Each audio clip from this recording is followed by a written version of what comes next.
Apart from the fact that United had a very great performance against City, we cannot say that it's due to the fact that they mainly played counter-attacking football. They start deep, they absorb pressure normally, but these tactics that gave them much success against City can also be their downfall. I was talking with a couple of Manchester United fans after the game and discussing about when it's big games, these guys know how to turn up. They play counter-attacking football, and they turn up good.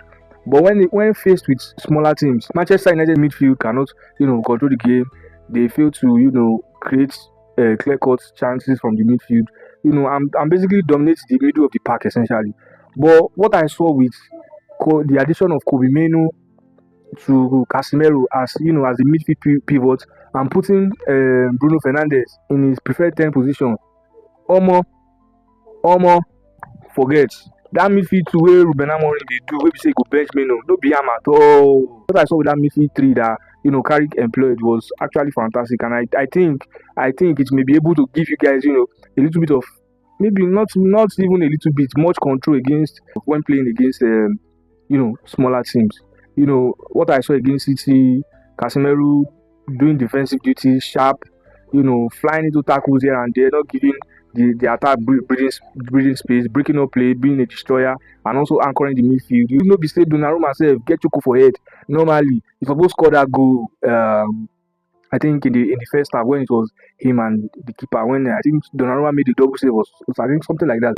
And Kobbie Mainoo too. The progress ball, that progressor wey una define for that during Amorim's style of 3-4-3. Kobbie Mainoo was doing that job perfectly against it. He was progressing the ball, he was holding the ball. Mainoo was giving that midfield of Casemiro and Bruno, giving the perfect balance. He was excellent in distributing the passes, and Bruno, man. Enough said about Bruno. He was the creative force. I think for me, he was the man of the match. He created, I think, 4 to 6 big chances. He almost had the goal, if not for offside itself. So that's to tell you the impact of Bruno Fernandes. So if United can continue with this midfield three of Bruno, Casemiro, and Mainoo, they can control the middle of the park against smaller teams, and maybe top four is still possible. Let me know your thoughts in the comment section. See you guys in the next video.